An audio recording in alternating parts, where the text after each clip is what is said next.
Assalamualaikum warahmatullahi wabarakatuh. Kembali lagi dengan saya, Vena, yang akan menemani malam kesendirian. Sebelum masuk ceritanya, tarik selimutmu, matikan lampu kamarmu. Mari kita simak ceritanya. Sore itu, matahari merayap turun di langit desa, menebarkan sinar keemasan yang membelai sawah-sawah luas yang mulai menguning. Angin berembus lembut membawa aroma tanah basah dan dedaunan yang bergesekan pelan. Di tengah desa yang damai ini, ada seorang gadis muda bernama Heni. Heni baru saja lulus SMA beberapa bulan lalu. Dengan wajah yang lembut dan mata coklat hangat, ia selalu tersenyum ramah pada siapa saja yang ditemuinya. Tubuhnya yang mungil dan lincah membuatnya terlihat lebih muda dari usianya. Rambut hitamnya dikuncir sederhana, tak pernah dihiasi perhiasan mencolok, seperti hidupnya yang juga sederhana. Ia tinggal bersama keluarganya di sebuah rumah kayu kecil di pinggiran desa.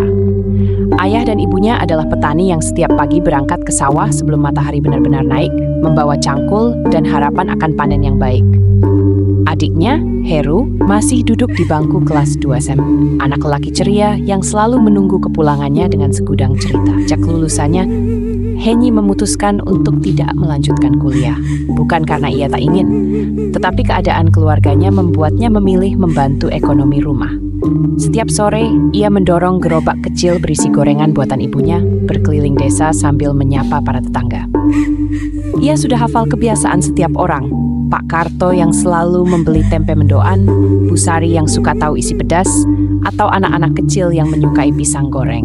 Meski hidupnya sederhana, Heni tak pernah mengeluh. Ia menikmati kebersamaannya dengan keluarga, obrolan sore di teras rumah, dan bahkan keheningan malam yang hanya ditemani suara jangkrik. Setelah maghrib, rumah kecil di pinggiran desa itu diterangi lampu minyak yang temaram. Cahaya kekuningan menari di dinding kayu, menciptakan bayangan yang bergerak pelan seiring dengan nyala api yang berkelip-kelip di dapur. Malam ini seperti malam-malam sebelumnya, sederhana dan hangat. Di bangku kayu dekat dapur, bapak duduk dengan punggung sedikit membungkuk, meniup secangkir kopi hitam yang masih mengepulkan uap. Di sampingnya, ibu duduk bersila, sesekali menyuapkan potongan singkong rebus ke mulutnya. Aroma kopi dan singkong bercampur dengan wangi kayu bakar yang masih tersisa di dapur. Sementara itu, Heni duduk di ruang tengah, melipat tumpukan baju dengan rapi. Tangannya lincah, tapi pikirannya melayang ke berbagai hal. Tentang hari ini, tentang masa depannya, tentang keluarganya. Di sudut lain ruangan, Heru duduk di lantai, menunduk di atas buku sekolahnya. Alisnya mengernyit, berusaha memahami tulisan dalam buku, sementara berbunyi untuk bergoyang, mengisik kering tubuhnya. Suara bapak memecah keheningan, berat dan sedikit serak setelah seharian bekerja di sawah. Heru, gimana sekolahmu nak? Tanyanya sambil menyeruput kopi. Heru mendongak, matanya yang masih belia berbinar dalam redup cahaya. Baik pak, tadi pak guru ngajarin soal segitiga sama sudut. Susah juga tapi aku coba ngerti. Bapak mengangguk pelan, belajar yang rajin ya. Jangan malas, itu penting nak. Heru mengangguk kecil lalu kembali fokus pada bukunya. Sesaat, hanya suara jangkrik dan sesekali desir angin yang terdengar. Lalu, suara bapak terdengar lagi. Kali ini lebih pelan, seolah berat untuk diucapkan. Hen, maaf ya nak. Bapak belum bisa biayai kamu kuliah. Hen yang masih sibuk melipat baju terdiam sejenak. Ia tahu kata-kata itu akan keluar suatu saat, dan ia sudah mempersiapkan hatinya. Perlahan, ia tersenyum dan menoleh ke arah bapak. Heni nggak apa-apa, Pak. Heni paham, lagi pula Heni bisa bantu ibu jualan, bisa cari cara lain buat bantu keluarga. Bapak menarik napas panjang, mengaduk kopinya tanpa tujuan. Ada sorot penyesalan dalam matanya, tapi juga rasa bangga. Bapak ingin kamu sekolah tinggi, nak. Biar nggak kayak bapak kerja di sawah terus. Heni menatap bapaknya lama, lalu tersenyum. Bapak jangan bilang begitu. Heni nggak pernah malu punya orang tua seperti bapak dan ibu. Justru Heni bangga. Ibu yang sedari tadi diam menatap anak perempuannya dengan mata berkaca-kaca. Ia tahu betapa besar harapan Heni, tapi anak sulungnya itu tak pernah mengeluh. Bapak menghela napas panjang sebelum menyeruput kopinya lagi. Matanya menatap kosong ke arah dapur, seakan pikirannya sedang melayang ke tempat lain. Ibu yang duduk di sampingnya menatap wajah suaminya yang mulai dipenuhi garis-garis kelelahan. Tadi siang Juragan Darmo datang ke sawah. suara bapak pelan tapi berat. Ibu menghentikan kunyahannya, hening sejenak. Henny yang masih melipat baju ikut menajamkan pendengarannya, tapi ia tetap berpura-pura sibuk dengan pekerjaannya. Dia nagih utang kita. Ibu menundukkan kepala, mengusap kedua tangannya dengan gelisah. Bilang apa dia, Pak? Bapak mengaduk kopinya tanpa arah, seakan ingin mengulur waktu sebelum bicara lagi. Dia minta kita segera bayar, Bu. Sudah terlalu lama katanya. Aku sudah coba minta waktu sampai panen, tapi dia nggak mau. Ibu menarik napas dalam, matanya menatap suaminya dengan penuh kekhawatiran. Henny yang mendengar itu ikut menelan ludah. Ia sudah lama tahu bahwa orang tuanya berhutang kepada Juragan Darmo, tapi mendengarnya sekarang terasa lebih nyata, lebih menyesakkan. Bapak kemudian menatap istrinya dengan sorot mata penuh beban. Aku pikir satu-satunya cara kita jual sapi kita. Ibu menegang.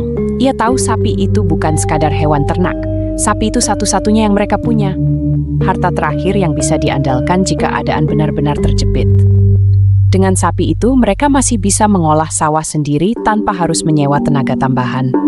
Ibu tak langsung menjawab. Ada getaran di dadanya, tapi ia juga tahu suaminya tak akan bicara seperti ini jika ada cara lain.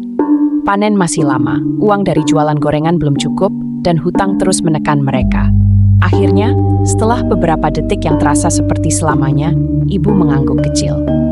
Kalau itu memang satu-satunya jalan, ya sudah, Pak. Suaranya lirih, hampir seperti berbisik. Bapak menatap istrinya dengan mata sendu. Ia tahu keputusan ini berat, tapi ia juga tahu mereka tak punya pilihan lain. Henny yang mendengar semua itu tetap diam. Tangan-tangannya berhenti melipat baju, tapi ia menggenggam erat kain yang ada di pangkuannya. Ada sesuatu yang menyesak di dadanya, tapi ia tak ingin mengeluarkannya. Ia ingin bicara, ingin menolak, ingin mengatakan kalau ada cara lain, tapi apa? Apa yang bisa ia lakukan? Ia hanya bisa diam.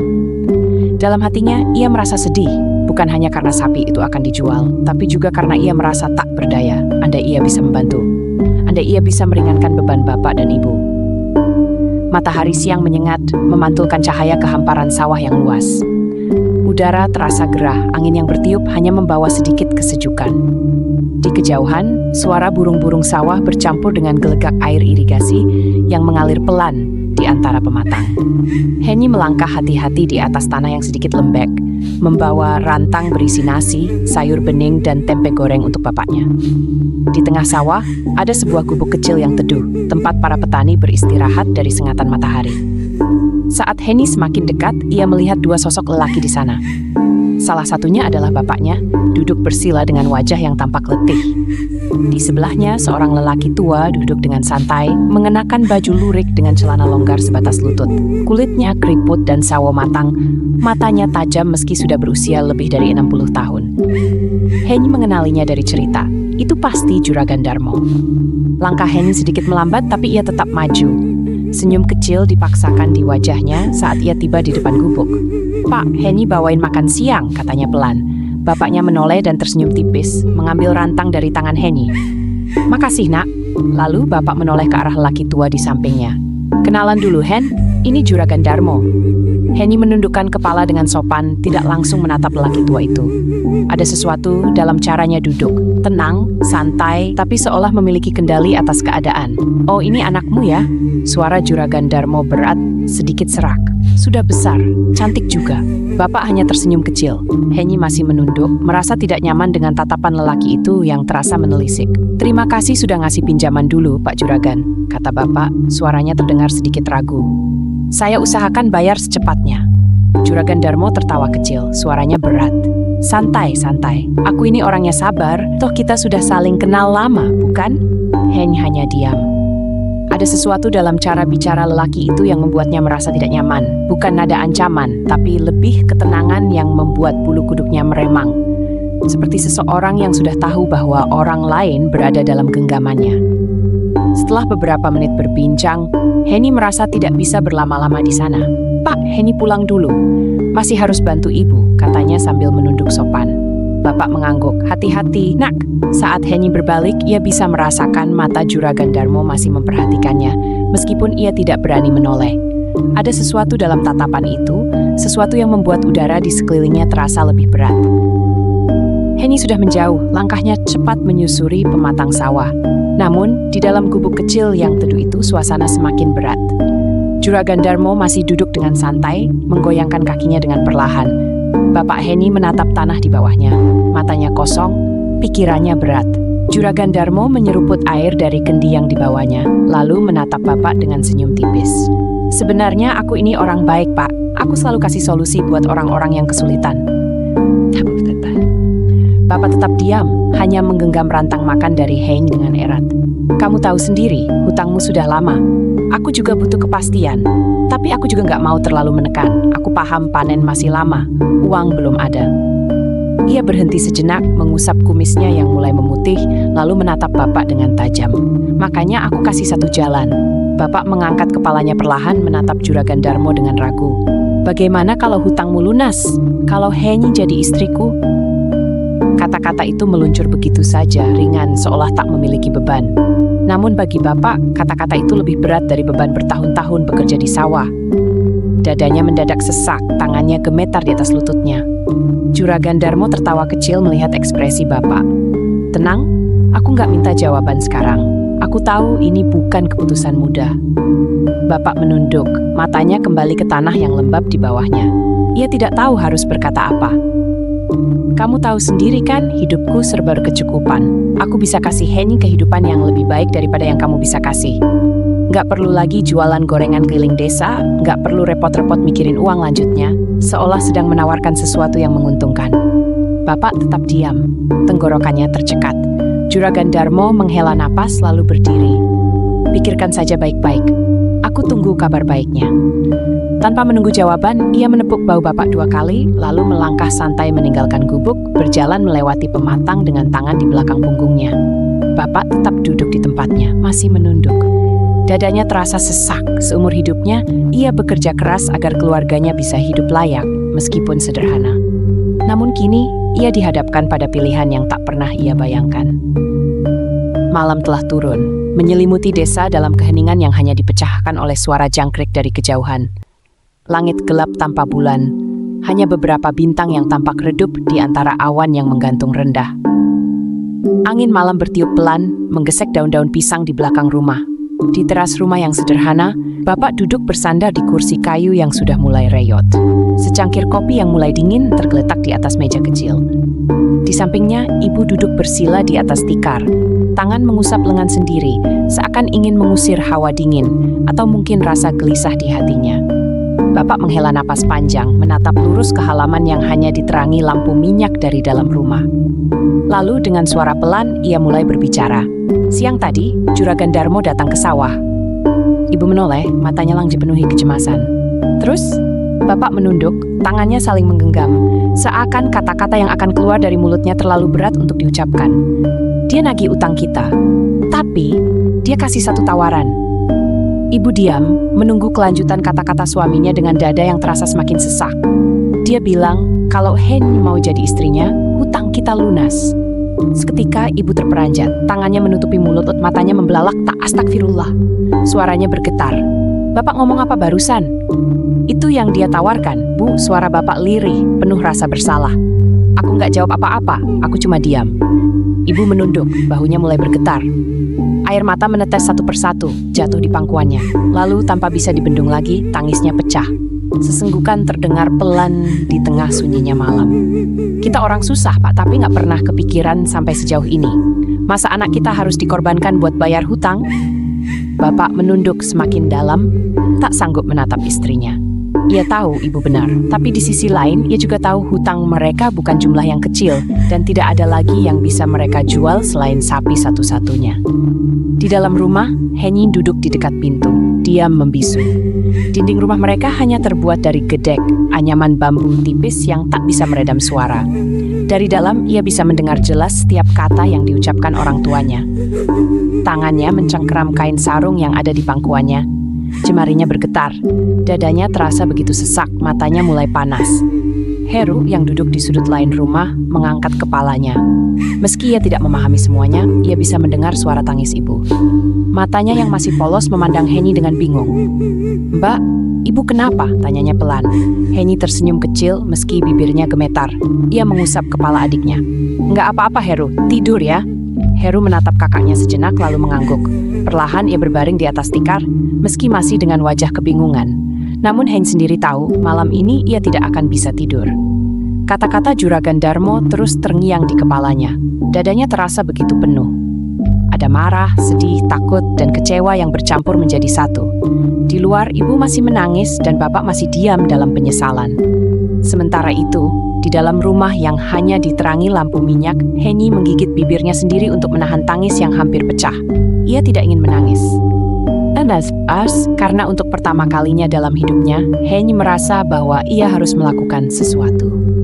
Angin malam bertiup lebih dingin, membawa serta aroma tan lembab dan dedaunan yang mulai menguning.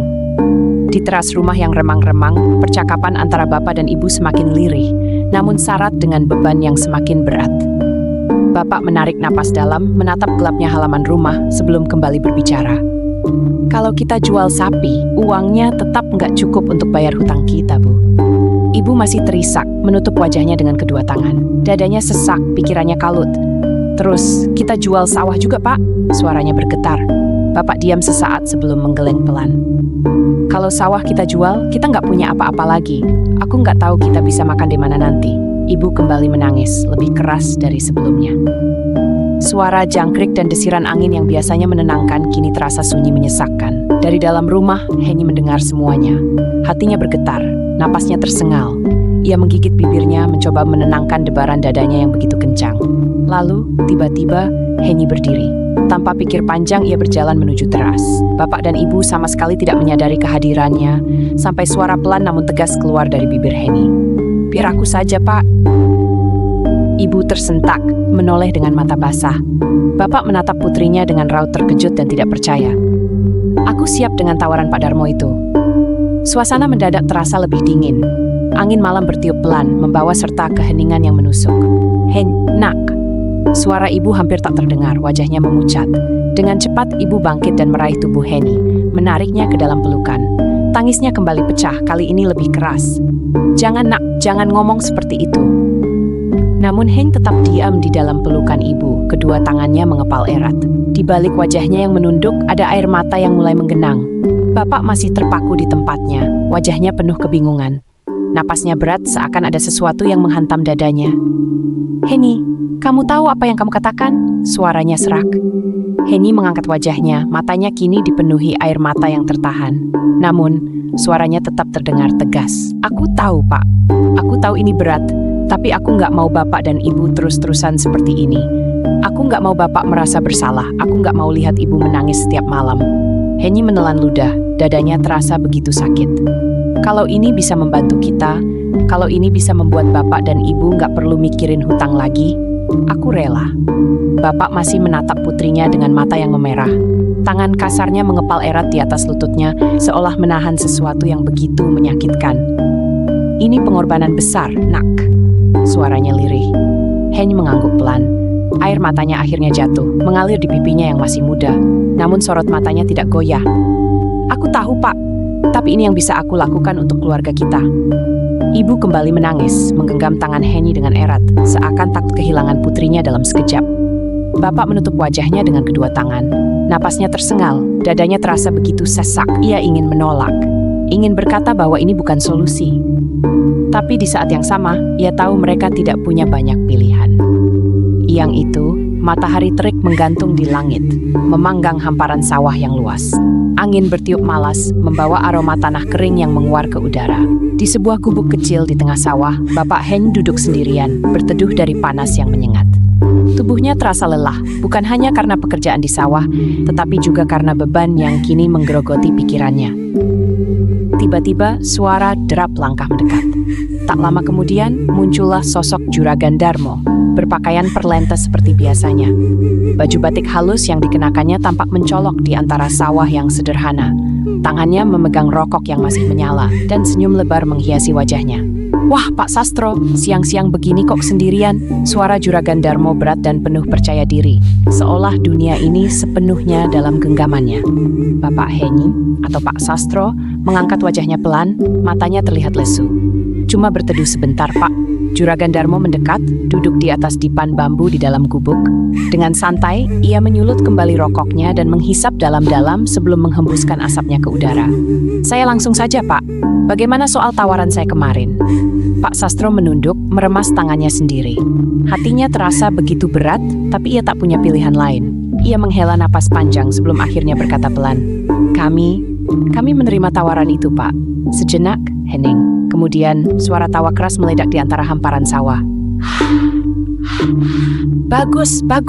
Saya tahu Pak Sastro orang yang tahu diri, tahu mana yang terbaik. Juragan Darmo menepuk pahanya sendiri sambil terus tertawa, seolah baru saja memenangkan sesuatu yang sangat berharga. Pak Sastro hanya menunduk dalam-dalam. Dalam hatinya, makhluk kecil. Setelah puas tertawa, Juragan Darmo berdiri, menepuk bahu Pak Sastro 2 kali. Kalau begitu, besok siang saya datang ke rumah. Langsung kita nikahkan Henny. Gampang, gak usah ribet-ribet, saya sudah urus semuanya. Pak Sastro sontak mendongak, matanya membelalak. Besok siang, Pak, Juragan Darmo mengangguk santai. Iya, buat apa lama-lama, saya sudah tidak sabar punya istri baru. Pak Sastro menelan ludah. Dadanya sesak. Ia tahu ini terlalu cepat. Seharusnya ada waktu, seharusnya ada proses. Tapi ia juga tahu bahwa jika ia menolak, keadaan bisa menjadi lebih buruk. Tangannya gemetar saat ia mengangguk pelan. Baik, Pak, besok siang. Juragan Darmo tersenyum puas, lalu menepuk bahu Pak Sastro sekali lagi sebelum berbalik dan berjalan pergi. Langkahnya ringan seakan tak ada beban sama sekali. Sementara itu, Pak Sastro masih duduk di gubuk, menatap kosong ke hamparan sawah di depannya. Di kejauhan, burung-burung bangau terbang rendah, melintasi langit yang biru. Tapi, bagi Pak Sastro, dunia terasa gelap. Besok siang, anaknya akan menikah dengan lelaki tua itu, dan ia tak bisa berbuat apa-apa. Pak Sastro berjalan cepat di pematang sawah, napasnya sedikit tersengal. Matahari mulai condong ke barat, memancarkan warna jingga yang membakar cakrawala. Sepanjang jalan, pikirannya berputar-putar, hatinya bergejolak, tapi kakinya terus melangkah menuju rumah. Setibanya di depan rumah, ia melihat Ibu Heny sedang menjemur padi di halaman, sementara Heny duduk di tangga kecil, tampak melamun. Heru, adiknya, bermain di sudut rumah dengan sebilah ranting, tak menyadari kedatangan bapaknya yang terburu-buru. Bu, Heny. Suara Pak Sastro berat dan lelah. Ibu Heny menoleh, mendengar nada suara suaminya yang tak biasa. Ada apa, Pak? Tanyanya khawatir, menghentikan kegiatannya. Pak Sastro menatap istrinya dan putrinya dengan mata sayu. Ia menarik napas dalam-dalam, mencoba menenangkan dadanya yang terasa semakin sesak. Lalu dengan suara pelan namun jelas, ia berkata, besok siang Pak Darmo datang untuk menikahi Heny. Suasana mendadak hening. Ibu Heny membeku di tempat. Wajahnya yang sudah lelah kini semakin pucat. Tangannya yang tadi sibuk dengan butiran padi kini lemas, jatuh di sisi tubuhnya. Heny, yang sedari tadi duduk diam, menegang. Mata bulatnya melebar, menatap bapaknya dengan tak percaya. Besok? Pak Sastro mengangguk pelan. Iya, dia sudah menyiapkan semuanya. Aku tadi kaget, tapi aku nggak bisa nolak. Ibu Heny terisak, menutup mulutnya dengan kedua tangan, berusaha meredam tangisnya. Matanya berair, tubuhnya bergetar. Secepat itu, Pak. Tapi, Heny. Namun, sebelum ibu bisa menyelesaikan kalimatnya, Heny menarik napas panjang dan menegakkan punggungnya. Matanya masih berkabut, tapi suaranya terdengar lebih tegas dari sebelumnya. Aku sudah siap, Bu. Ibu Heny menoleh cepat ke arah putrinya. Heny, nak, ini cepat. Mas pesta lain. Suaranya memuang, penuh harap. Namun Heny hanya tersenyum kecil, meski bibirnya gemetar. Apa ada cara lain, Bu? Tanyanya pelan. Ibu tak bisa menjawab. Pandangannya bergantian menatap suaminya dan putrinya. Pak Sastro hanya bisa menduk, sementara Heny berusaha menyembunyikan ketakutan di balik sikap tenangnya. Aku sudah memutuskan sejak kemarin. Kalau ini bisa membantu keluarga kita, kalau ini bisa mengurangi beban bapak dan ibu, aku ikhlas. Air mata yang sejak tadi ditahan akhirnya jatuh di pipi Heny. Namun ia tetap tersenyum. Tangannya mengepal di atas pangkuannya, seakan mencoba menguatkan dirinya sendiri. Ibu Heny tak bisa menahan lagi. Ia segera meraih putrinya, memeluknya erat. Isakannya terdengar lirih di dada Heny, bahunya bergetar. Maafkan ibu, nak. Maafkan ibu. Heny hanya diam dalam pelukan ibunya, matanya menerawang kosong ke kejauhan. Di luar, matahari mulai turun semakin rendah, menyisakan semburat merah di langit. Besok semuanya akan berubah. Besok, ia akan menjadi istri seorang lelaki yang lebih tua dari bapaknya sendiri. Dan besok, kehidupannya yang dulu ia impikan mungkin akan berakhir selamanya. Pagi itu, udara terasa lebih panas dari biasanya. Meski matahari belum sepenuhnya naik tinggi, panasnya sudah mulai menyengat. Pak Sastro berdiri di depan rumah, menatap ke kejauhan dengan tatapan kosong. Tangannya yang kasar memegang tali sarung, jari-jarinya menggigil meskipun ia berusaha tegar. Di dalam rumah, Ibu Hen sibuk menyiapkan segala sesuatu. Matanya merah, tapi ia berusaha tetap tenang. Henny, yang duduk di pojok rumah, menatap dirinya di cermin kecil. Wajahnya tampak biasa, tetapi ada kerutan halus di dahinya yang menandakan betapa berat perasaan yang sedang dipendamnya. Heru, adiknya, masih belum sepenuhnya mengerti apa yang sedang terjadi. Ia duduk di tangga rumah, bermain dengan batu kecil di tangannya, tak sadar bahwa dunia di sekelilingnya akan berubah. Pukul 2 siang, suara kendaraan terdengar mendekat. Di luar, beberapa mobil mewah berhenti di depan rumah Pak Sastro. Dari dalam rumah, Henny mendengar suara langkah kaki yang berat, diikuti oleh tawa-tawa orang yang tidak ia kenal.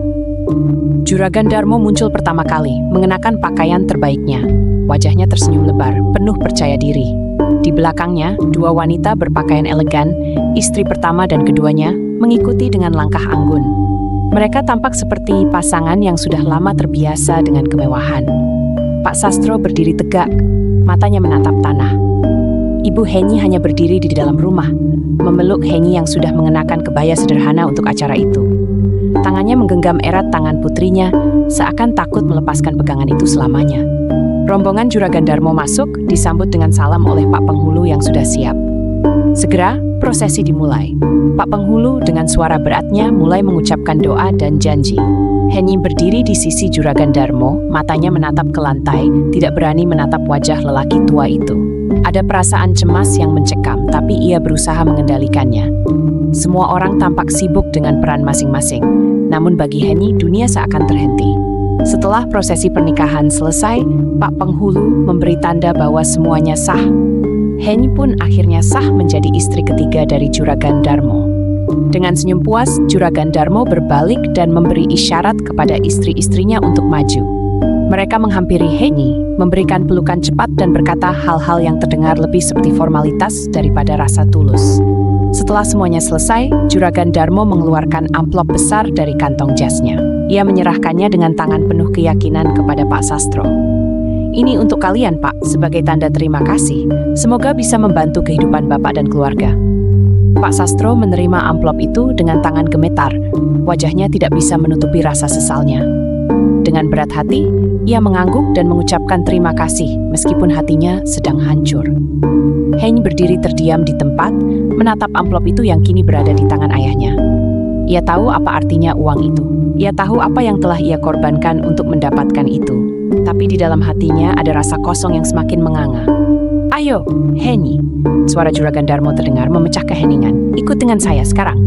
Tanpa berkata apa-apa lagi, Henny mengangguk pelan. Ia melangkah mengikuti langkah Juragan Darmo yang berjalan menuju mobil mewahnya. Istri-istri Darmo mengikutinya dengan senyum di wajah mereka, seolah tidak terjadi apa-apa. Pak Sastro dan Ibu Henny hanya bisa berdiri di depan rumah, memandang kepergian putri mereka. Dalam hati mereka ada rasa sakit yang tak bisa dijelaskan, tapi tak ada yang bisa mereka lakukan lagi. Dan Henny, yang berjalan dengan kepala tegak, sebenarnya tidak merasa sekuat itu. Langkahnya terasa berat, seakan dunia ini telah menghilangkan sebagian dirinya. Tapi demi keluarga, demi harapan yang mereka titipkan, ia berjalan menuju masa depan yang tidak pasti. Malam itu, Henny duduk di meja makan yang panjang yang terbuat dari kayu jati halus, bersinar di bawah cahaya lampu kristal yang mewah. Di sekelilingnya, atmosfer terasa asing, begitu berbeda dari kehidupan yang ia kenal sebelumnya. Suasana rumah besar ini sangat kontras dengan rumah kecilnya di desa, dengan dinding-dinding bercat putih, lantai marmer dan perabotan berkilau yang tampaknya baru saja dibersihkan. Di hadapannya, Juragan Darmo duduk dengan sikap tenang dan penuh wibawa. Di sampingnya, kedua istri pertama dan kedua duduk berhadap-hadapan, masing-masing dengan wajah yang tenang dan raut yang sulit dibaca. Istri pertama, seorang wanita paruh baya dengan rambut hitam yang disanggul tinggi, menatap Henny dengan tatapan tajam, seolah mengukur kedatangannya. Istri kedua, lebih muda, dengan rambut lurus terurai, tampak lebih ramah meski senyumnya agak canggung. Henny, kenalkan ini istri pertama saya, Mbak Siti, ujar Juragan Darmo sambil menunjuk wanita yang lebih tua. Dan ini istri kedua saya, Mbak Lia. Henny hanya menunduk, memberi salam singkat. Selamat malam, Mbak. Mereka membalas dengan senyuman yang tak terlalu lebar, namun cukup untuk membuat suasana terasa sedikit lebih ringan. Henny merasa canggung, perasaan tak nyaman mengalir di dalam dirinya. Tentu saja, ia tak pernah membayangkan bahwa perkenalan seperti ini akan menjadi bagian dari hidupnya. Juragan Darmo melanjutkan, saya punya 7 anak, Henny.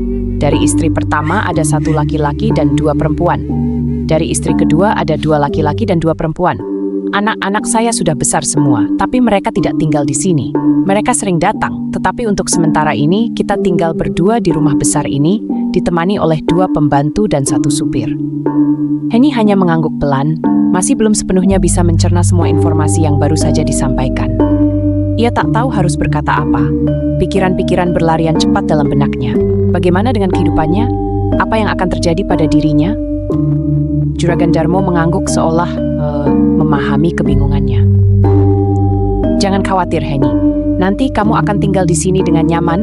Masing-masing istri punya kamar sendiri, dan kita juga akan menyediakan kamar untukmu. Kamu bisa menyesuaikan diri. Henny menatap ke meja makan. Perhiasan emas yang diberikan kepadanya tadi sore tergeletak di depannya, bersinar samar dalam cahaya lilin. Hatinya terasa sesak, tapi ia berusaha menahan segala perasaan itu. Terima kasih, Pak. Juragan Darmo melanjutkan makannya dengan santai, tidak tampak terburu-buru atau terganggu. Sementara kedua istri lainnya hanya menunduk, lebih memilih diam. Suasana makan malam itu terasa sepi, meski banyak orang yang hadir di meja. Hanya suara sendok dan garpu yang terdengar, sesekali diselingi suara langkah kaki pelayan yang menghidangkan hidangan tambahan. Setelah makan malam selesai, Juragan Darmo mengarahkannya menuju kamar. Henny, nanti malam kamu tidur bersamaku. Istri-istri saya punya kamar masing-masing, tapi kamu akan tidur di kamar saya, seperti istri saya yang lain. Henny hanya mengangguk, meski hatinya terasa hancur. Ia tidak bisa menolak. Kan, slot jadi. Saat Henny melangkah menuju kamar yang telah disediakan, pikirannya berputar-putar. Ia mencoba untuk berpikir bahwa ini adalah langkah yang harus ia ambil demi keluarganya, demi bapak dan ibu yang sudah berkorban banyak. Tapi malam ini hatinya terasa lebih kosong daripada sebelumnya. Ia duduk di tepi tempat tidur, menatap ke ruang kamar yang luas, dengan perabotan mewah yang tidak pernah ia bayangkan akan dimilikinya. Semua itu terasa terlalu asing, terlalu jauh dari kehidupannya yang sederhana di desa. Namun, ia tahu ia harus bertahan. Di luar kamar terdengar suara-suara dari rumah besar itu. Langkah kaki yang berkeliling, bisikan di balik pintu, dan suara kendaraan yang mungkin keluar masuk di pekarangan. Henny menatap ke jendela, melihat bulan purnama yang bersinar cerah, dan teringat akan malam-malam di desa. Ketenangan, suara alam, dan kehidupan yang sederhana. Namun malam ini tak ada lagi ketenangan. Dunia Henny telah berubah. Henny duduk di kursi kayu yang ada di pojok kamar besar itu. Matahari sudah lama terbenam, meninggalkan ruang kamar itu dalam kegelapan yang mengerikan.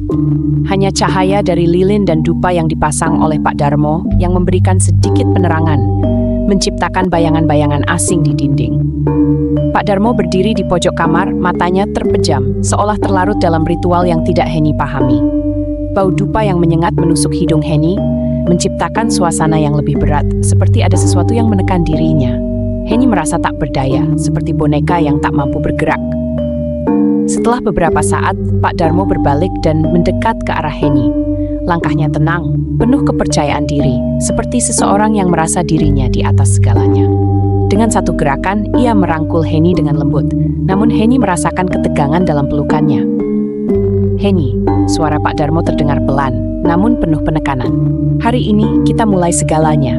Aku harap kamu bisa memberiku anak laki-laki, generasi penerus yang akan membawa kekuatan untuk kita. Henny hanya bisa menunduk, hatinya bergejolak. Namun ia tak bisa mengungkapkan kata-kata yang seharusnya keluar dari mulutnya. Ia hanya diam, perasaan takut bercampur dengan kebingungan.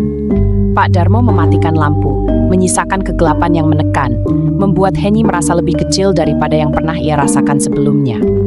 Di dalam gelap itu, Henny merasa dirinya terperangkap, namun ada sesuatu dalam dirinya yang mulai terbangun. Ia mungkin takut, namun ia juga tahu bahwa ia tidak bisa terus hidup seperti ini.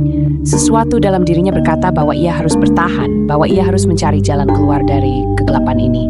Sambil berbaring di tempat tidur, Henny menutup matanya mencoba mengabaikan segala yang terjadi di sekitarnya. Dalam setengah sadar, ia merasa ada sosok besar di atasnya, namun ia tetap diam. Rasa takut itu membuatnya tak mampu bergerak, tetapi di dalam dirinya ada tekad yang mulai muncul. Dalam kegelapan itu, Henny mendengar suara hatinya, suara yang sudah lama ia abaikan. Aku harus menemukan cara untuk mengubah hidupku. Henny tahu bahwa meskipun malam ini terjadi, ia tidak akan membiarkan dirinya kehilangan semua yang ia miliki. Aku akan menemukan cara, aku harus kuat. Pagi itu, Henny terbangun dengan perasaan yang masih terperangkap dalam kekosongan malam sebelumnya. Tubuhnya terasa lelah, seakan tubuhnya dipaksa melawan tuh yang lebih besar daripada dirinya. Ia mandi dengan cepat, mencoba membersihkan diri dari keringat malam yang melekat. Namun, meski air mengalir deras di atas tubuhnya, ada rasa kotor yang tak bisa dibersihkan. Hen melangkah pelan menuju ruang tengah. Suasana pagi di rumah besar itu terasa sunyi. Semua kamar dan lorong kosong seolah menunggu sesuatu. Saat memasuki ruang tengah, ia melihat Mbak Siti dan Mbak Lia sedang duduk di meja, mengobrol dengan suara rendah. Mereka tampak seperti sedang berbicara tentang sesuatu yang lebih dalam dari sekadar urusan sehari-hari. Mbak Siti melihat Henny datang dan tersenyum. Meskipun senyumannya terasa sedikit lelah. "Pagi, Henny. Kamu sudah bangun?"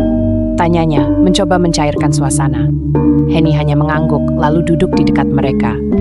Ada keraguan dalam dirinya, tapi perasaan ingin tahu yang lebih besar mendorongnya untuk mendengarkan percakapan itu. Ia merasa ada sesuatu yang lebih, sesuatu yang tak ia pahami yang terjadi di rumah ini. Sesuatu yang bisa memberinya petunjuk tentang apa yang sebenarnya sedang terjadi. Mbak Lia, yang sejak tadi diam, akhirnya membuka mulut. "Hen, kami tahu ini tidak mudah untukmu," katanya dengan suara lembut namun penuh beban. "Kami juga berada di posisi yang sulit, tapi kita harus saling mengerti." Henny menatap Mbak Lia, sedikit bingung. "Maksudnya?" Mbak Siti menghela napas, lalu mulai bercerita dengan suara pelan. "Anak-anak perempuan kami, mereka semua sudah meninggal, Henny." Henny terkejut mendengar kalimat itu. "Apa? Semua anak perempuan?" tanyanya dengan suara terkejut, tak percaya. "Ya," jawab Mbak Siti dengan suara yang penuh kesedihan. "Anak-anak perempuan kami, mereka meninggal dalam waktu yang berbeda, satu persatu. Tak ada yang tahu pasti bagaimana.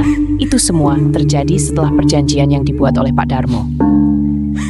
Henny terdiam, perasaan takut dan penasaran bercampur. "Perjanjian dengan siapa?" Mbak Lia menatap keluar jendela seperti menatap sesuatu yang jauh. "Dengan Stan." Kata-kata itu seperti dentuman petir yang mengguncang pikiran Henny. "Ia pemberitahu harus berkata, Stan, tanya Seshe, suara terkenalkan." Mbak Siti mengangguk. "Iya, Pak Darmo melakukan pesugihan. Dia berjanji akan mendapatkan kekayaan dan kekuasaan yang lebih besar, tapi dengan harga yang sangat mahal. Anak-anak kami adalah harga yang harus dibayar." Henny merasa seolah-olah dunia sekitarnya terbalik. Kalian tahu itu semua?" tanya Henny, suaranya hampir tidak terdengar. Mbak Lia menunduk, kemudian mengangguk pelan. "Kami tahu, tapi tidak ada yang bisa kami lakukan. Kami semua terperangkap dalam janji itu. Kami hanya bisa bertahan." "Kamu harus sabar, Hen," kata Mbak Siti menatap Henny dengan mata yang penuh empati. "Kamu harus kuat, lebih kuat dari kami. Kamu harus bertahan agar tidak menjadi bagian dari perjanjian ini." Henny merasa hatinya dipenuhi kekhawatiran dan ketakutan. Ia ingin melarikan diri, tapi ia tahu semakin dalam ia terjebak, semakin sulit untuk keluar. Ia menatap kedua wanita itu, mencoba mencari jalan untuk mengerti apa yang sebenarnya harus dilakukan. Apakah ada jalan keluar dari semua ini? "Aku tidak tahu apa yang harus aku lakukan," Henny berkata dengan suara rendah, hampir seperti bisikan. Henny merasa ketakutan dan cemas, tetapi di sisi lain, ada sesuatu yang mulai tumbuh dalam dirinya. Kekuatan untuk melawan, untuk mencari tahu lebih banyak, untuk tidak menyerah pada takdir yang telah ditentukan. Henny duduk diam, mencoba mencerna semua yang baru saja ia dengar. Suara napasnya terasa berat, seolah-olah ada beban yang tak terungkapkan menenggadanya. Semua yang ia ketahui tentang dunia, tentang keluarga, kini terasa seperti retakan besar yang mengancam untuk memecah segalanya. Mbak Lia menatap Henny dengan mata yang penuh harap, namun juga penuh kecemasan. "Henny," katanya perlahan, "obrolan ini harus tetap menjadi rahasia di antara kita." Henny menatapnya, sedikit bingung. Tanyanya suara bergetar. Mbak Lia mengangguk dengan tegas. "Ya, rahasia, karena jika Pak Darmo tahu kita membicarakan hal ini, maka kita akan menjadi korban selanjutnya." Kami sudah lama hidup dalam bayang-bayang perjanjian itu, dan kami tidak punya banyak pilihan selain mengikuti keinginannya. Suaranya rendah, penuh kepasrahan. Mbak Siti menambahkannya, kami terperangkap dalam janji itu. Semuanya sudah tertulis, Heni. Pak Darmo akan memberikan kekayaan dan kekuasaan yang luar biasa, tapi ada harga yang harus dibayar. Dan kita adalah harga itu. Heni merasa hatinya semakin berat. Kalian tahu tentang semua ini, tapi kenapa tidak melawan? Tanyanya dengan penuh rasa ingin tahu, campur aduk antara ketakutan dan kebingungan. Mbak Siti menghela napas panjang. Kami sudah mencoba melawan, Heni. Dulu, waktu pertama kali kami tahu, kami merasa seperti bisa keluar. Tapi Pak Darmo sangat kuat. Dia sudah berjanji pada kekuatan yang jauh lebih besar dari yang kita tahu. Mbak Lia mengangguk, wajahnya terlihat penuh keletihan. Kami tak bisa melawan, Heni. Kami hanya bisa bertahan. Bertahan untuk anak-anak yang masih hidup. Bertahan agar tidak lebih banyak yang harus dibayar. Itulah mengapa kami harus menjaga rahasia ini. Kamu harus bertahan juga. Mata Heni mulai berkaca-kaca. Perasaan dalam dirinya bercampur antara rasa marah, sedih, dan putus asa. Ia tak pernah membayangkan kehidupan yang ia jalani bisa berakhir seperti ini. Namun, di dalam hatinya ada dorongan yang kuat untuk bertahan. Aku tidak akan menyerah, katanya dengan suara bergetar. Meski ia tahu pernyataan itu hanya bisa dilakukannya dengan penuh perjuangan. Mbak Lia menatap Heni dengan tatapan penuh pengertian. Heni, jika kamu ingin bertahan, kamu harus sangat berhati-hati. Setiap langkah kita diawasi. Jangan pernah menunjukkan bahwa kamu tahu tentang perjanjian itu, atau kamu akan menjadi sasaran selanjutnya. Mbak Siti menambahkan dengan suara lembut namun tegas, kami sudah lama hidup dengan rasa takut, Heni. Kami hanya bisa berharap kamu bisa lebih kuat dari kami. Jika kamu benar-benar ingin keluar dari ini, kamu harus mencari cara yang lebih bijaksana. Jangan terburu-buru, tapi jangan diam saja. Cari petunjuk di sekitarmu. Heni menunduk, mencoba mencerna semua nasihat itu. Tapi apa yang bisa aku lakukan? Apa yang bisa aku lakukan sendirian, tanyanya. Suara penuh keraguan. Mbak Siti menyentuh tangan Heni dengan lembut. Kamu tidak sendirian, Heni. Kami di sini. Jika ada yang bisa kita lakukan untuk membantumu, kita akan melakukannya. Tapi untuk saat ini, sabarlah. Jangan terburu-buru. Setiap langkah kita harus dihitung. Mbak Lia menambahkan dengan suara yang penuh perhatian, jangan percaya sepenuhnya pada Pak Darmo. Dia mungkin terlihat kuat, tapi di balik itu ada banyak kelemahan yang bisa kita manfaatkan. Jangan lupa, Heni, kadang-kadang orang yang paling berkuasa pun punya rahasia yang bisa dihancurkan. Kata-kata itu membuat Heni merasa sedikit lebih tenang, meskipun ketakutan masih membalutnya. Ia menyadari bahwa untuk keluar dari kekuasaan gelap ini, ia harus cerdas, hati-hati, dan penuh tekad. 10 bulan telah berlalu sejak Heni terpaksa menerima takdir yang ditentukan oleh Pak Darmo. Perutnya kini membesar, mengandung janin yang semakin berkembang, sebuah kehidupan yang di dalamnya ada campuran rasa takut dan kebingungannya sendiri. Setiap hari, ia merasa terjebak antara harapan dan ketakutan. Harapan akan kehidupan baru yang akan datang, namun juga ketakutan yang tak terungkapkan. Karena ia tahu betul bahwa anak perempuan yang akan dilahirkannya kelak mungkin akan menjadi korban dari perjanjian gelap yang mengikat keluarganya. Saat ia meraba perutnya yang semakin membesar, bayangan akan anak perempuan yang dilahirkan menghantui pikirannya. Bagaimana jika dia menjadi bagian dari harga yang harus dibayar? Pikir Heni dengan rasa ngeri. Ia tahu bahwa Pak Darmo hanya menginginkan anak laki-laki. Jika anak perempuan itu lahir, apa yang akan terjadi padanya? Heni merasa tak berdaya. Perasaannya hancur, namun ia tetap berusaha menenangkan diri. Pada malam itu rasa sakit datang begitu mendalam, seperti aliran sungai yang tak terhentikan. Heni memegangi perutnya dengan erat, merasakan kontraksi yang datang semakin kuat. Tanpa ada pilihan lain, ia memanggil Mbak Siti dan Mbak Lia yang sudah tahu segalanya. Mbak Siti dan Mbak Lia segera berlari ke kamarnya. Mereka sudah siap dengan segala persiapan untuk membantu Heni melahirkan. Pak Darmo yang tengah sibuk dengan ritualnya di ruang depan, tidak menyadari keadaan Heni yang semakin kritis. Suara gemerisik, dupa dan mantra-mantra yang diucapkan Pak Darmo hanya terdengar samar dari kejauhan, seakan memberikan tekanan tersendiri di hati Heni. Heni, jangan takut, kita akan bantu kamu, kata Mbak Siti dengan suara tenang, meski raut wajahnya penuh kecemasan. Kamu kuat, Henny. Kami akan ada di sini untukmu, tambah Lia, menggenggam tangan Henny dengan erat, memberikan kekuatan yang sangat dibutuhkan. Henny hanya mengangguk meskipun hatinya dipenuhi kekhawatiran. Ia tahu Pak Darmo tidak pernah mengizinkannya untuk pergi ke rumah sakit. Ritual itu lebih penting bagi Pak Darmo daripada keselamatan dirinya atau anak yang akan lahir. Henny merasa terjebak dalam dunia yang penuh dengan keputusasaan. Ia berbaring di ranjang, memejamkan mata sejenak, mencoba untuk melawan rasa sakit yang semakin kuat. Di luar kamar, suara mantra Pak Darmo semakin keras, semakin penuh dengan tekanan.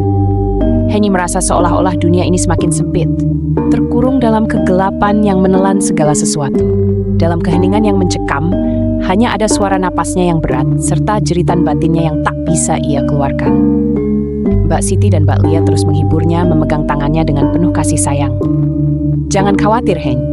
Bayi ini akan baik-baik saja," kata Mbak Siti dengan suara lembut, meskipun ia sendiri merasa cemas. Namun, Henny tahu ada sesuatu yang tidak beres. Bagaimana bisa bayi ini lahir tanpa menjadi korban? Perasaannya semakin kacau. "Aku harus melindunginya," pikir Henny, meskipun ia tahu betapa kecil peluang itu. Tak lama kemudian, jeritan Henny memenuhi udara malam dan sebuah suara kecil terdengar, suara kehidupan baru. Henny merasakan perasaan lega yang datang seketika, tetapi juga rasa takut yang sangat mendalam. Ia tahu bahwa anak perempuannya yang baru saja lahir akan segera menarik perhatian Pak Darmo. "Perempuan," bisik Henny di dalam hati, menyadari kenyataan yang tak bisa diubah. Ia menatap bayi kecil itu dengan redup, sangat mencintainya, namun juga sangat takut dengan apa yang akan terjadi. Mbak Lia melangkah mendekat, meletakkan amplop di tangan Henny dengan lembut. "Ini uang untuk perjalananmu, Henny. Gunakan dengan bijak dan jangan pernah kembali. Mulailah hidup baru, jangan biarkan masa lalu ini mengikatmu lagi. Kamu dan anakmu harus menatap masa depan." Henny menggenggam amplop itu erat-erat, merasakan beratnya beban yang ada di dalamnya. Namun di balik itu ada juga secercah cahaya, harapan yang ingin ia gapai. "Kamu harus kuat, Henny," kata Mbak Siti dengan suara bergetar. "Jangan biarkan mereka menemukanmu. Jauhkan dirimu dari desa ini, dan jangan pernah kembali. Kamu harus memulai hidup yang lebih baik." Henny menunduk, matanya berkaca-kaca. Semua yang ia jalani dalam beberapa bulan terakhir seakan sebuah mimpi buruk yang tak berujung. Tetapi sekarang, untuk pertama kalinya, ada kesempatan untuk melarikan diri dari kegelapan yang menghantuinya. Ia memeluk bayinya lebih erat, mencoba menenangkan diri. Mbak Siti dan Mbak Lia memeluk Henny satu persatu, berbisik di telinganya. "Kami selalu mendukungmu. Kami tidak bisa ikut, Henny. Jangan hiraukan nasib kami. Kami pasti baik-baik saja. Tapi kami berharap kamu bahagia." Air mata Henny mengalir tanpa bisa dihentikan. Ia merasa terombang-ambing di antara perasaan bersalah dan rasa terima kasih yang mendalam.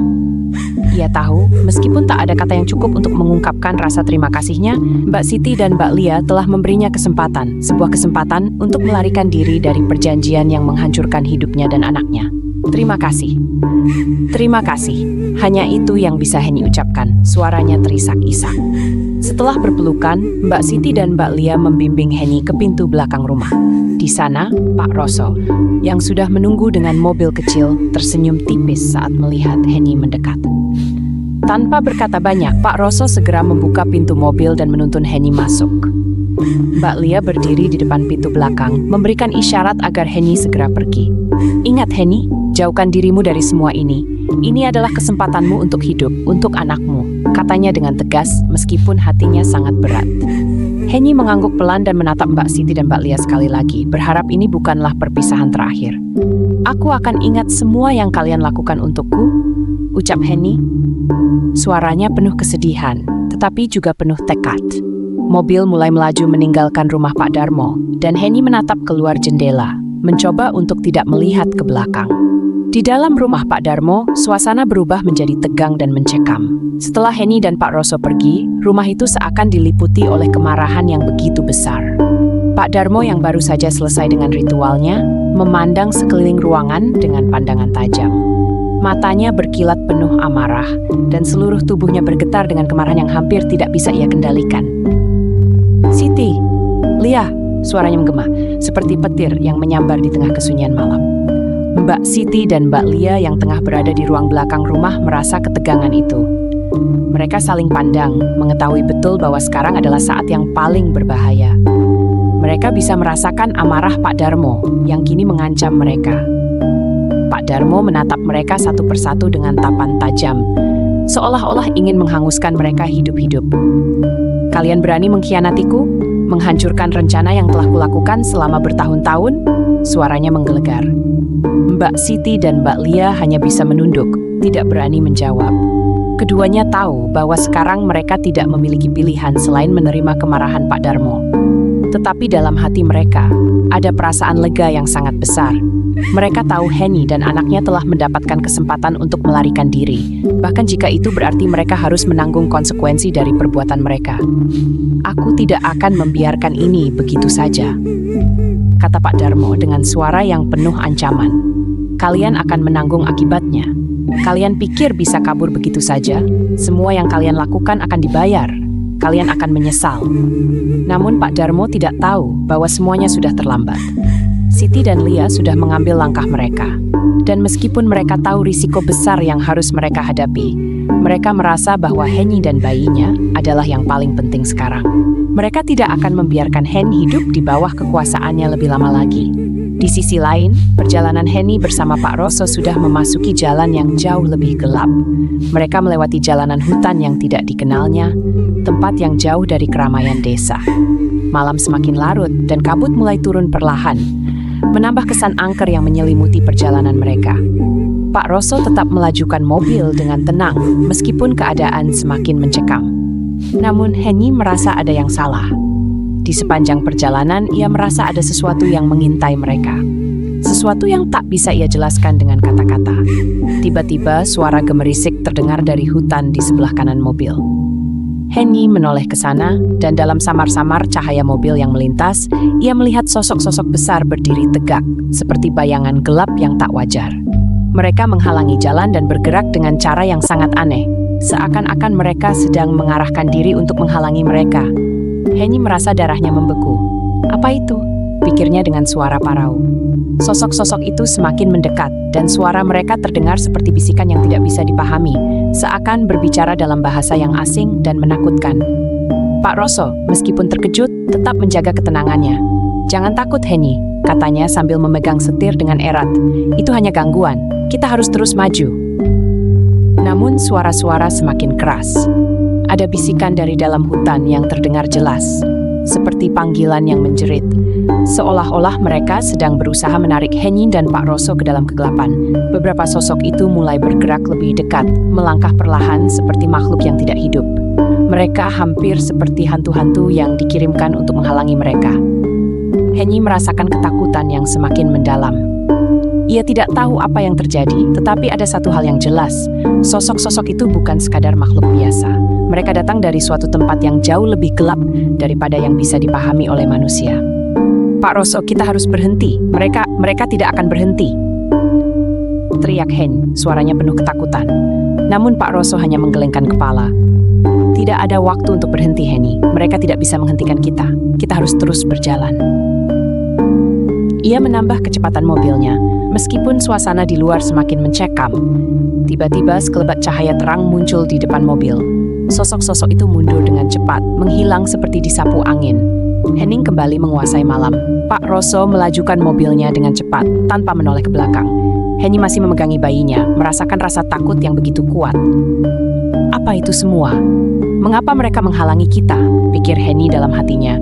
Namun ia tidak berani bertanya lagi. Ia hanya ingin keluar dari tempat itu, dari kehidupan yang telah mengikatnya begitu lama. Pak Roso tidak menjawab. Matanya tetap fokus pada jalan, menghindari gangguan-gangguan yang datang dari hutan gelap itu. Mereka semakin dekat dengan terminal, tempat yang akan membawa Henny jauh dari kehidupan gelap yang telah lama mengikatnya. Setelah perjalanan yang panjang dan penuh ketegangan, akhirnya Henny dan Pak Roso sampai di terminal. Keadaan di sana sepi dengan lampu-lampu jalan yang menyinari jalur bis yang akan mengantarkan mereka jauh dari desa itu. Henny merasa beban yang sangat berat terangkat sedikit, meskipun ketakutan masih mengintainya. Dia memeluk erat bayinya yang sudah tertidur di pelukannya, tidak ingin melepaskannya, apalagi setelah semua yang telah terjadi. Ketika Henny turun dari mobil, mata terpejam sejenak. Kemudian, dari kejauhan, dia melihat orang tua dan Heru yang sudah menunggu. Mereka berjalan cepat ke arahnya dan begitu mereka bertemu, tak ada kata yang terucap, hanya pelukan erat antara ibu, ayah, dan adiknya. Henny merasa air mata menetes begitu saja, tak bisa lagi menahan perasaan yang begitu lama terpendam. Mereka semua selamat. Mereka sudah jauh dari ancaman dan kegelapan yang menghantui mereka. "Anakku, akhirnya kamu pulang," kata ibu Henny, suaranya bergetar penuh haru. Ayah Henny menepuk pundaknya dengan lembut, memberikan tanda bahwa semuanya baik saja. Mereka segera naik bis yang akan membawa mereka ke tempat yang jauh dari desa, jauh dari masa lalu yang gelap. Setelah beberapa jam dalam perjalanan, mereka tiba di Bumiayu, sebuah kota yang jauh dari desa mereka. Di sana, Henny dan keluarganya memulai hidup baru. Henny bekerja keras untuk memenuhi kebutuhan hidup, tetapi tidak pernah melupakan semua yang telah dilaluinya. Tahun demi tahun berlalu. Henny belajar untuk merawat bayinya yang kini tumbuh menjadi gadis kecil yang ceria. Heru juga tumbuh dewasa, dan meskipun hidup mereka penuh perjuangan, mereka merasa tenang. Mereka tidak lagi hidup dalam bayang-bayang kekuasaan Pak Darmo, tidak lagi merasa terjebak. Namun, suatu hari di pasar Bumiayu, Henny tanpa sengaja bertemu dengan Eni, tetangga lama mereka di desa. Eni yang sudah menikah dengan orang setempat, terlihat sedang membeli sayur di pasar. Wajah Eni yang dulu selalu penuh tawa, kini terlihat lebih matang dan penuh dengan kehidupan baru. Mereka saling menyapa dengan ramah. Eni memanggilnya dengan wajah cerah.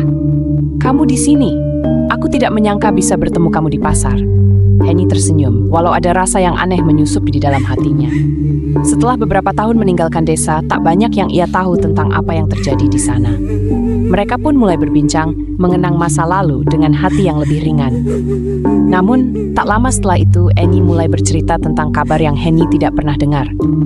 "Kamu tahu Pak Darmo meninggal tahun lalu," kata Eni sambil menurunkan suaranya.